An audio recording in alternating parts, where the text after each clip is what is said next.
Salam kerahiman. Kita ketemu lagi dalam acara Aku Haus.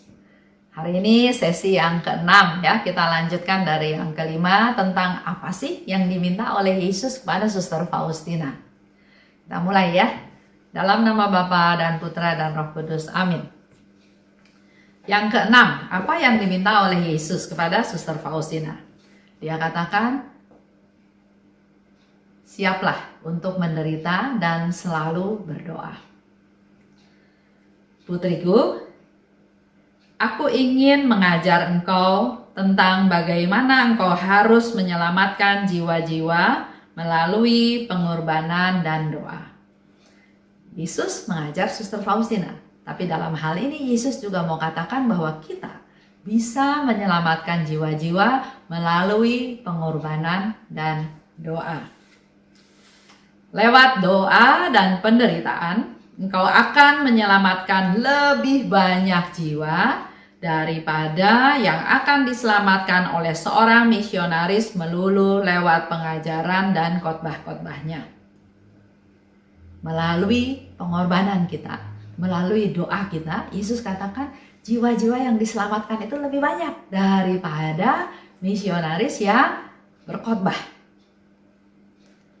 Aku ingin menyaksikan dirimu sebagai kurban terdorong oleh cinta yang bernyala-nyala.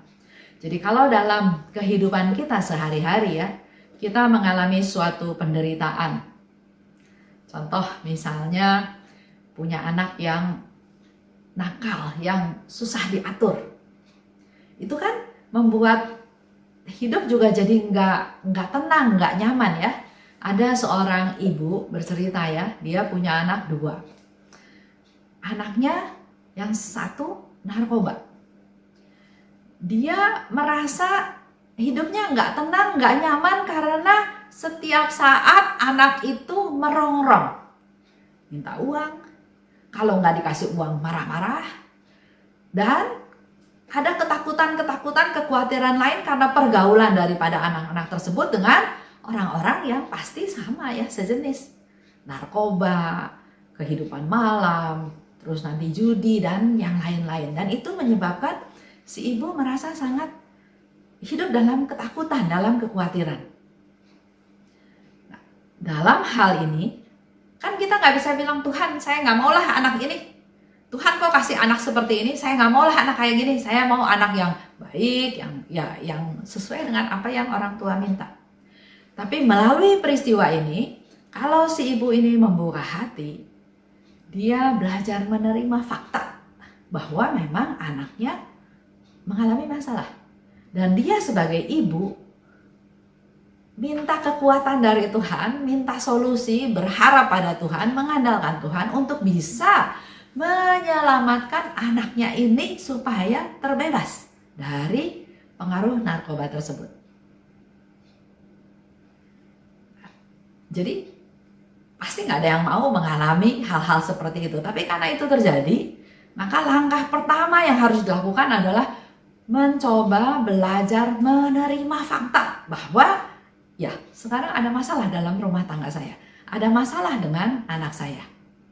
Ya, dengan doa, berdoa untuk anaknya, berdoa untuk dia supaya kuat. Berdoa untuk dia supaya sabar dan mendapat pencerahan dari Tuhan apa yang harus dilakukan supaya dia bisa menyelamatkan anaknya, bukan disingkirkan, bukan ditutup-tutupi ya. Ada orang tua yang malu anaknya narkoba, jadi tingkah laku anaknya yang nggak beres pun ditutup-tutupi. Apakah menyelamatkan? Enggak, makin rusak anak itu, bahkan bisa memakai hal tersebut untuk dia makin menekan orang tuanya. Karena anaknya tahu orang tuanya malu kalau ketahuan anaknya narkoba. Itu dimanfaatkan oleh si anak. Nah, ibu ini menghadapinya dengan cara yang lain. Dia berdoa, dia belajar menerima. Tadinya nggak bisa terima ya. Karena dia didik anaknya baik, dia sekolahkan anaknya di sekolah yang baik, yang betul, dia perhatikan, dia sayang, dan rasanya dia sebagai ibu sudah melakukan semuanya. Tapi ya mungkin kecolongan juga. Akhirnya anaknya bergaul dengan orang-orang yang kelompok-kelompok yang dia nggak tahu, akhir-akhirnya baru tahu seperti itu. Dia berdoa, dia berusaha menerima kenyataan bahwa keluarganya ada masalah. Dia tanggung penderitaan tersebut. Dan akhirnya dia mengambil satu tindakan yang ekstrim. Tapi itulah yang dia lakukan. Dia lapor polisi bahwa anaknya narkoba. Kalau ibu lain menutupi. Tapi ibu ini justru melaporkan anaknya. Saya pernah tanya, Bu, kenapa dilaporin? Nggak bisa Esther, kalau nggak dilaporin, ini anak makin rusak. Jadi lebih baik sekarang saya laporkan ke polisi, dia di penjara, tapi pasti putus hubungan sama teman-temannya yang lain. Karena kan temannya takut ke bawah-bawah. Itu langkah besar yang dia lakukan. Menderita. Karena dia bayangin nanti anak dia di penjara gimana nasibnya. Secara nama dia bisa dianggap sebagai ibu yang nggak berhasil, ibu yang gagal karena anaknya kecanduan narkoba. Terus dia juga berpikir masa depan anaknya gimana nanti kalau sudah masuk penjara, ya banyak hal. Tapi dia katakan saya lakukan ini demi anak saya supaya dia selamat. Jadi dia berkorban nama baik, berkorban perasaan, terpisah dari anaknya, dan mungkin anaknya juga bakal marah sama dia. Karena kok mamahnya yang laporin, sementara mamah yang lain menutupi, melindungi. Nah ini yang dikatakan, engkau akan menyelamatkan lebih banyak jiwa dengan pengorbanan dan doa-doamu. Dan memang ternyata akhirnya nggak ada yang mau hubungi lagi anaknya. Karena mereka takut ketahuan kan. Itulah salah satu cara pengorbanan seorang ibu menerima penderitaan untuk menyelamatkan anaknya. Lanjut ya, Yesus katakan, aku ingin menyaksikan dirimu sebagai kurban terdorong oleh cinta yang bernyala-nyala. Jadi pengorbanan dia bukan karena terpaksa, bukan karena ya banyak alasan ya, tapi karena dia punya rasa cinta yang besar. Rasa cinta yang besar terhadap anaknya. Dia tahu anak ini adalah titipan Tuhan. Dia sebagai ibu harus bertanggung jawab. Dan sebagai rasa cintanya dia melakukan hal tersebut. Dengan segala macam resiko. Yaitu yang baru kemudian akan tampak berbobot di hadapanku. Mungkin di mata orang lain dia dicemooh. Tapi di mata Tuhan itulah yang berbobot di hadapanku. Karena dia sebagai ibu mencoba menyelamatkan anaknya dengan berkorban. Engkau harus menghampakan diri, itu yang diminta oleh Yesus. Digiling lembut dan hidup seolah-olah sudah mati dalam relung hatimu yang paling rahasia. Engkau menghampakan diri. Jangan membela diri, jangan mempertahankan diri. Digiling lembut. Digiling bukan digiling-giling kasar tuh sudah selesai, tapi digiling sampai lembut. Kalau Bapak Ibu tahu proses bikin tahu ya, kacang kedelai itu digiling sampai lembut. Dan hidup tapi seolah-olah sudah mati. Nggak ada lagi keinginan untuk diri sendiri, untuk kenyamanan diri sendiri, egonya udah nggak ada, penyangkalan diri. Engkau harus dihancurkan dalam lubuk tersembunyi di mana mata insani tidak pernah melihatnya. Kita harus benar-benar hancur. Yang nggak kelihatan sama orang lain ya biasa-biasa saja, tapi cinta diri, egois, fokus pada diri sendiri itu udah nggak ada. Hancur ya, sudah digiling lembut, udah nggak ada. Dengan demikian, aku akan menemukan di dalam dirimu suatu kurban yang berkenan di hatiku. Ini yang Yesus katakan ya, dan mungkin menjadi proses buat kita semua. Kita kan juga ingin menyenangkan Tuhan, kita ingin melaksanakan perintah Tuhan, kita juga ingin belajar untuk penyangkalan diri. Tapi sering terjadi pada saat-saat tertentu egonya keluar lagi. sayanya keluar lagi ya. Nah, biarlah melalui proses-proses itu kita semakin hari semakin terendah hati. Hidup tapi seolah-olah mati. Udah nggak ada keinginan lagi untuk diri sendiri. Digiling lembut. Jadi ya kalau mengalami masalah, mengalami proses, terus ya digosok sampai hilang, sampai udah nggak ada lagi, udah lembut, udah nggak ada lagi. Dan kurban itu berkenan di hatiku. Suatu kurban yang sungguh manis dan harum. Maka akan sungguh besarlah kuasamu bagi siapa saja yang engkau doakan. Kalau kita sudah bisa seperti itu, maka Yesus katakan di sini, sungguh besarlah kuasamu bagi siapa saja yang engkau doakan. Ini menjadi permenungan kita semua ya. Secara lahiriah, pengorbananmu harus tampak sebagai berikut. Secara lahiriah ya. Diam,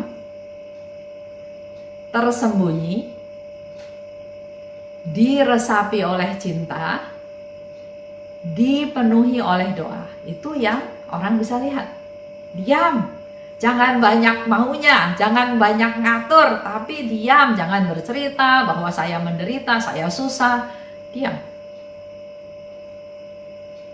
Tersembunyi, jangan mau pamer, jangan mau kelihatan hebatnya kita ya. Tersembunyi. Diresapi oleh cinta. Jadi apapun yang kita lakukan, kita harus bisa memperlihatkan pada orang bahwa saya lakukan itu demi cinta. Dan penuhi hidup kita dengan doa. Itu bisa ada di 1767. Bapak Ibu bisa baca. Dan ayo kita perbaiki kualitas dari hidup kita supaya kita punya kuasa doa untuk mendoakan mereka-mereka yang butuh didoakan. Yang ketujuh, Yesus katakan berbelas kasihlah. Jadi Yesus minta kita untuk bisa berbelas kasih. Kita baca ya di 1446. Tuhan berkata kepadaku, hendaknya tidak engkau pedulikan bagaimana orang lain bertindak. Engkau harus menjadi cerminku yang hidup lewat kasih dan kerahiman. Jadi Yesus minta kepada Suster Faustina, kepada kita semua, hendaklah engkau jangan peduli orang ngomong apa. Sering kita berpikir ya, waduh, kalau saya lakukan ini nanti orang bilang cari muka, sok suci, sok hebat. Jadi kita urungkan niat baik kita. Tapi di sini Tuhan bilang jangan peduli sama omongan orang. Engkau harus jadi cerminku yang hidup. Kita harus meneladani Yesus. Kita harus terus berusaha, berupaya seperti Yesus. Apa yang Yesus lakukan, apa yang Yesus pikirkan, apa yang Yesus katakan. Yaitu lewat kasih dan kerahiman. Jadi lakukan segalanya, kata-kata kita, doa kita, perbuatan kita lewat kasih dan kerahiman. Dengan dasar kasih dan kerahiman, bukan dasar maunya saya, keinginan saya, pikiran saya, menurut saya. Tapi lakukan dengan dasar kasih. Dan aku menjawab, Suster Faustina katakan ya, tapi Tuhan, mereka sering memanfaatkan kebaikanku. Ternyata Suster Faustina juga sering mengalami hal tersebut ya. Dia baik, tapi justru kebaikannya dimanfaatkan. Kita juga mungkin pernah alami hal yang sama. Kita berbuat baik, kita berniat baik, tapi justru direkayasa, diputar balik, disalahgunakan, dimanfaatkan. Tapi lihat apa yang Yesus katakan. Itu tidak masalah. Kalau orang memanfaatkan kebaikanmu, buat Tuhan nggak masalah. Itu bukan urusan kamu juga. Untuk kamu sendiri, hendaklah engkau selalu berbelas kasih terhadap orang lain. dan khususnya terhadap orang berdosa. Mau kebaikan kita dimanfaatkan itu bukan urusanmu. Biarin aja. Yang penting kita selalu berbuat baik. Dan khususnya berbuat baik, berbelas kasih kepada pendosa. Sering kita kan berbuat baik pada orang yang baik pada kita, pada saudara kita, pada orang yang kita kasihi, pada orang yang kita barangkali butuh dia ya, kita berbuat baik. Tapi hari ini Yesus dengan tegas bilang, berbuat baiklah, berbelas kasihlah kepada semua orang. Khususnya kepada pendosa. Justru kita harus semakin berbuat baik pada pendosa. Bukan menyalahkan dia, menghakimi dia. Bukan hal-hal seperti itu. Itu yang Yesus mau dari kita semua. Apalagi yang Yesus minta dari Suster Faustina? Ke-8. Yesus minta supaya kita mensupport, menguatkan, mendoakan orang-orang yang menopang dunia. Saya juga awalnya pikir siapa ya orang-orang yang menopang dunia. Ternyata Bapak Ibu bisa baca di 596. Di sana dikatakan, Suster Faustina bilang ya, aku melihat seseorang. Aku melihat seseorang.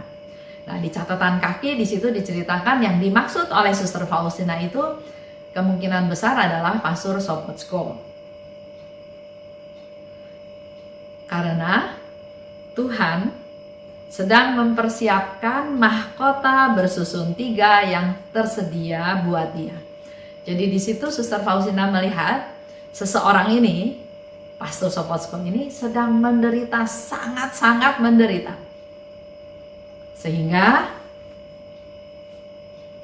Suster Faustina bilang sama Tuhan ya, kok kamu membiarkan dia begitu menderita, begitu banyak ya, seolah kasihan dia Tuhan gitu ya. Tapi Tuhan bilang, aku mempersiapkan dia mahkota bersusun 3 yang aku sediakan buat dia. Nah, kenapa bisa dikatakan seseorang itu Pastor Sopocko? Karena kalau Bapak Ibu baca di catatan kaki, Pastor Sopocko juga menulis. Dia menulis begini. Penderitaanku mencapai puncaknya pada Januari 1936. Pada hari yang gawat itu, aku meminta Suster Faustina untuk mendoakan aku. Jadi Pastor Sopocko sedang mengalami suatu penderitaan yang begitu berat, sampai dia akhirnya minta tolong pada Suster Faustina untuk mendoakan dia. Nah, Suster Faustina melihat keadaan jiwa dari Pastor Sopocko ya, yang mengalami cobaan-cobaan berat yang ditimpakan Allah padanya. Tadi ya saya sudah cerita, Suster Faustina bilang, kenapa engkau memperlakukan dia seperti itu? Tuhan bilang, demi mahkota yang bersusun 3 yang tersedia baginya. Jadi kembali lagi, setiap apa yang kita hadapi, kita alami di dunia ini, nggak ada yang sia-sia. Kita hidup mungkin menderita, banyak masalah yang dihadapi, banyak mengalami kekecewaan, orang nggak setia sama kita, orang menipu kita, orang melecehkan kita, orang merugikan kita. Semuanya itu nggak sia-sia. Semuanya ada hitungannya. Ya. Seperti Pastor Sopocko, dia mengalami penderitaan yang begitu berat. Tapi Tuhan bilang, aku mempersiapkan mahkota bertingkat 3 buat dia. Dia mengalami hal ini demi mahkota tingkat 3 yang aku sediakan buat dia. Jadi apapun yang kita alami di dunia ini, Tuhan menyiapkan sesuatu buat kita. Nah, jiwa-jiwa yang menopang dunia itu yang seperti apa? Ya, ternyata jiwa-jiwa yang menopang dunia adalah jiwa-jiwa yang mirip dengan Yesus. Perbuatannya, kata-katanya meneladan Yesus, menjadi cerminnya Yesus. Juga orang yang menderita seperti Yesus menderita di bumi. Orang-orang yang menopang dunia juga adalah orang-orang yang menderita. Seperti Yesus. Yesus kan nggak berdosa, Yesus nggak bersalah, tapi dia harus menanggung penderitaan karena dosa orang lain, karena dosa-dosa kita semua. Begitu pula dalam hidup kita, dalam keluarga. Ada bapak ibu, ada saudara kita, ada suami istri yang mungkin menanggung penderitaan. Contoh yang saya pernah cerita, seorang suami pangkatnya tinggi, ya, keren, muda, posisinya bagus di perusahaan, dia menikah dengan seorang wanita, nggak taunya wanita itu kena penyakit lupus, yang semakin lama semakin berkurang kesehatannya sampai akhirnya hampir buta. Banyak bujukan, kawin lagi aja, kamu masih muda, posisi kamu tinggi, dan seterusnya. Tapi dia bilang, saya tetap mau jaga istri saya merawat istri saya, walaupun dia punya posisi tinggi, tapi dia tetap menyediakan waktu untuk merawat istrinya, karena dia bilang inilah suatu pernikahan, dalam untung dan malang, dalam sehat dan sakit. Nah, dikatakan di sini orang yang menderita seperti Yesus menderita di bumi. Dia mengalami penderitaan, bukan salahnya dia, tapi dia harus menanggung, dan itu dia terima dengan sukacita, dengan sukarela, dengan penuh tanggung jawab. Ada juga seorang ibu, ya, di komunitas. Dia juga punya suami yang tadinya sehat, tapi di masa tuanya kondisinya makin lemah, makin kurang kesehatannya, yang mau nggak mau akhirnya si istri ini harus menjaga dia 24 jam. Dengan sifat, dengan karakternya, dengan gayanya yang mungkin si sakit juga merasa stres, ya. Pengennya apa, tapi nggak kesampaian, nggak bisa ngomong, dan banyak hal. Itu semua dia alami dan dia jalani dengan sukacita. Tuhan kasih suami saya dalam keadaan sehat, dalam keadaan sakit, saya pun sekarang perlu merawat tanpa mengurangi rasa cinta yang dia berikan. Ada lagi seorang ibu juga yang suaminya mengalami satu sakit yang langka, ya, yang mengalami sesuatu dari kakinya, lumpuh dari kaki terus ke paha, terus ke pinggang, terus ke badan, lumpuh terus.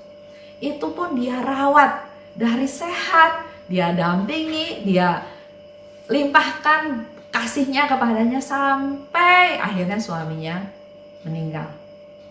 Jadi memang orang-orang seperti inilah orang-orang yang menopang bumi, yang menderita seperti Yesus menderita di bumi. Bukan salahnya dia, tapi dia harus menanggung, harus berkorban untuk kepentingan orang lain. Jiwa yang murni, yang tidak bercela, itu juga termasuk jiwa yang menopang dunia.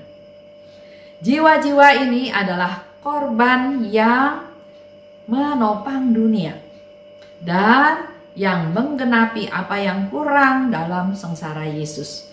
Bapak Ibu bisa baca, ya, di 596. Ternyata jiwa-jiwa yang menopang dunia adalah yang menyerupai Yesus, yang menderita seperti Yesus menderita di bumi, juga jiwa-jiwa yang murni dan tidak bercela.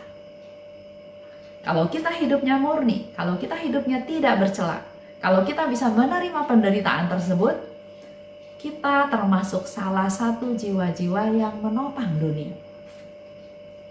9. Yesus minta sekarang kepada Suster Faustina, tulislah tentang belas kasihku. Kalau yang lalu-lalu, wartakan, beritakan. Sekarang, tulislah tentang belas kasihku. Putriku, aku minta dengan sangat. Ini pun boleh menjadi permintaan Yesus buat kita semua, para devosan kerahiman. Yesus katakan, aku minta dengan sangat. Artinya ada kesungguhan, ya, sungguh-sungguh dia minta. Supaya engkau menggunakan seluruh waktu luangmu untuk menulis tentang kebaikan dan kerahimanku. Zaman dulu, tahun 1930-an, itu memang nggak serba canggih seperti sekarang. Sehingga Yesus minta, pergunakan waktu luangmu untuk menulis tentang kebaikanku, tentang kerahimanku. Tapi sekarang sudah luar biasa IT-nya, teknologinya, maka nggak ada alasan buat kita untuk nggak bisa sharing tentang kerahiman Tuhan. Mari Bapak Ibu mulai hari ini belajar menulis tentang kebaikan Tuhan. Karena Yesus minta, tulislah. Bapak Ibu bisa menulis apa saja. Tuhan baik, karena Dia memberi saya istri yang cerewet. Karena istri itu cerewet, maka kesehatan saya lebih dijaga oleh Dia. Mana yang boleh dimakan, mana yang nggak boleh dimakan, sehingga saya punya badan yang sehat. Itu kebaikan Tuhan. Coba dikasih istri yang nggak melarang-larang, apapun mau boleh. Tahu-tahu badan kita udah gemuk, penyakit semua ada dalam badan. Setelah itu apa? Cuci darah. Cuci darah bisa baik? Enggak. Sebulan sekali, 2 minggu sekali, seminggu sekali, seminggu 2 kali, seminggu 3 kali. Jadi bersyukur, berterima kasih. Kalau punya misalnya istri yang cerewet. Bersyukur Tuhan, terima kasih Tuhan, Engkau baik. Karena ada seorang ibu ya, dia berdoa. Waktu itu dia belum punya anak, jadi dia berdoa terus supaya dia diberi anak. Akhirnya dia memperoleh seorang anak. Setelah dapat 1 anak, dia berdoa lagi, Tuhan, saya minta Tuhan, saya salah waktu itu berdoanya minta 1 anak. Saya minta 1 anak lagi Tuhan. Tapi Tuhan gak kabulkan. Gak lama suaminya sakit, suaminya meninggal. Akhirnya dia bilang, duh Tuhan itu baik. Tuhan tahu masa depan saya. Untung anak saya 1. Kalau anak saya 2, saya nggak tahu bagaimana menjalani hidup ini tanpa peran suami. Ya, jadi banyak yang kita bisa sharing. Nah, kita cerita aja, cerita untuk diri sendiri dulu. Karena Yesus bilang, tulislah tentang kebaikanku dan tentang kerahimanku. Nggak ada waktu. Tuhan bilang, pakai waktu luangmu. Waktu luang kita banyak. Apalagi sekarang lagi pandemi ya. Waktu luang kita banyak. Tinggal ambil kertas, ambil ballpoint, kita tulis. Karena untuk kita sendiri, tulis aja apa yang kita rasa. Sepanjang hayatmu, engkau harus terus bekerja. Untuk memperkenalkan kepada jiwa-jiwa mereka dan untuk mendorong mereka agar percaya akan kerahimanku yang tanpa batas. Itu yang Yesus minta. Jadi pergunakan waktu luangmu, engkau harus bekerja keras sepanjang hayatmu untuk memperkenalkan kepada jiwa-jiwa tentang kerahimanku. Dan yang ke-10, Yesus minta pada Suster Faustina, renungkanlah sengsaraku. Karena Yesus juga haus akan jiwa-jiwa yang merenungkan sengsaranya Tuhan. Itu bisa dilihat di 1184. Ketahuilah putriku, bahwa kemartiranmu yang tersembunyi, yang engkau alami hari demi hari, dalam kepatuhan total kepada kehendakku, akan mengantar banyak jiwa ke dalam surga. Jadi kalau kita berbuat sesuai dengan apa yang Tuhan minta, dengan kepatuhan total, nggak ngeyel, nggak menunda-nunda, nggak ngomel, nggak komplain, tapi dengan kepatuhan total kepada kehendakku, maka engkau mengantar banyak jiwa. Kita pun nggak tahu jiwa-jiwa mana yang kita hantar, tapi di sini Yesus bilang engkau mengantar banyak jiwa kepadaku untuk masuk ke dalam surga. Kalau engkau merasakan bahwa penderitaanmu itu melampaui kekuatanmu, pandanglah luka-lukaku. Sering ya, ada yang pernah juga berkata pada saya, Bu Esther, saya udah gak kuat. Saya putus asa. Saya udah gak bisa lagi nanggung penderitaan yang saya alami. Terus saya bilang, coba Bapak sekarang bayangkan Yesus yang menderita. Yesus yang sengsara. Yesus yang gak berdosa tapi dia dianiaya, dia diludahi, dia dicambuk, dia ditelanjangi. Coba renungkan Pak. Setelah gak berapa lama, setelah dia merenung, akhirnya dia bilang, iya Bu Esther, penderitaan saya tuh gak ada apa-apanya. Dan kalau saya pikir-pikir, Yang saya alami pun akibat saya yang berdosa, saya yang bersalah. Makanya saya nanggung ini. Sedangkan Yesus nggak salah apa-apa, tapi dia harus begitu menderita. Sehingga di sini dikatakan oleh Yesus, kalau kamu nggak sanggup menanggung penderitaanmu, lihatlah luka-lukaku. Dan engkau akan bangkit di atas cemooh dan penghakiman manusia. Dengan melihat luka-lukanya Yesus, kita dijanjikan kita akan bangkit. Nggak usah peduliin cemooh orang, nggak usah peduliin penghakiman orang. Orang mau hakimin kita apa, terserah dia. Renungan mengenai sengsaraku akan membantu engkau bangkit mengatasi segala sesuatu. Yesus kasih jalan, kasih solusi dan satu janji sebetulnya dalam hal ini ya, karena dengan merenungkan sengsaraku, aku akan membantu engkau bangkit mengatasi segala sesuatu. Dengan kita lakukan jam kerahiman, kita renungkan sengsara Tuhan, jam kerahiman itu luar biasa. Tuhan sediakan waktu jam kerahiman dari jam 3 sebagai jam yang luar biasa, jam suci, jam yang luar biasa, jam yang Yesus menyediakan jam khusus itu untuk kita semua manusia datang padanya untuk menggali rahmat yang mungkin gak didapat pada jam-jam yang lain. Benamkan dirimu dalam lautan kerahiman Tuhan, minta ampun. Bahkan Yesus bilang, apa yang kau minta akan aku berikan, karena pada saat itu kerahiman mengalahkan keadilan. Bawalah orang-orang berdosa, bawalah jiwa-jiwa para pendosa yang sekarat, yang meninggal, yang sakit, bawalah kepada kerahiman Tuhan. Tenggelamkan mereka dalam lautan kerahiman supaya mereka semua merasakan kerahiman Tuhan. Supaya yang berdosa menyesal, bertobat. Supaya yang sakit dijamah Tuhan, dikuatkan, dihibur. Supaya orang yang sekarat juga disiapkan, supaya kalau dia harus pulang, dia sudah siap. Dan dia akan pulang ke rumah Tuhan, ke surga.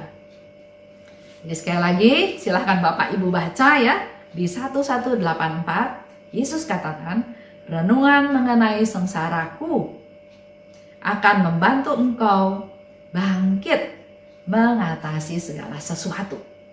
Bukan hanya hal-hal tertentu, mengatasi segala sesuatu yang kita hadapi, yang kita alami. Itu aja untuk hari ini. Kita ketemu lagi minggu depan di sesi yang berikutnya tentang Aku Haus. Dalam nama Bapa dan Putra dan Roh Kudus. Amin. Salam kerahiman.